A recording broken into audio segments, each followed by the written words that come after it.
વિધાનસભા ગૃહમાં કોંગ્રેસના ધારાસભ્યએ પોતાની વ્યથા ઠાલવી। બનાસકાંઠામાં વરસાદથી થયેલી સ્થિતિને લઈને અમૃતજી ઠાકોરે સવાલ કર્યા।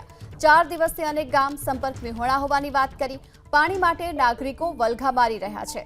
કોંગ્રેસ બનાસકાંઠાના 2 ધારાસભ્યો વેલમાં ધસી આવ્યા। અમૃતજી ઠાકોર અને કાંતિ ખરાડી બેનર લઈને આવ્યા। અમૃતજી ઠાકોર જમીન પર બેસી ગયા અને આ અંગે તેમણે રજૂઆત કરી। વધુ વિગતો મેળવીએ।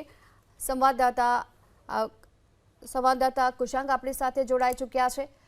જે કુશાંગ, જે પ્રમાણે કોંગ્રેસના ધારાસભ્ય પોતાની વ્યથા ઠાલવી છે અને વેલમાં ધસી આવ્યા હતા, શું રજૂઆત રહી તેમની? જો બનાસકાંઠા અને તેની આસપાસના વિસ્તારોમાં છેલ્લા 3-4 દિવસથી જે રીતના વરસાદ પડ્યો હતો અને તેના કારણે અલગ અલગ ગામ છે તે સંપર્ક વિહોણા થયા છે। હજી પણ ગામમાંથી પાણી છે તે ઓસર્યા નથી। ત્યારે આજે જે વિધાનસભાની પ્રશ્નોત્તરી કાળ ચાલી રહ્યો હતો તે વખતે કોંગ્રેસના 2 ધારાસભ્યો, કાંકરેજના ધારાસભ્ય અમૃતજી ઠાકોર અને દાંતાના ધારાસભ્ય કાંતિ ખરાડીએ પોતાની વ્યથા ઠાલવી હતી। વિધાનસભા અધ્યક્ષની સામે રજૂઆત કરતા તેઓ બેનર લઈને પહોંચી ગયા હતા।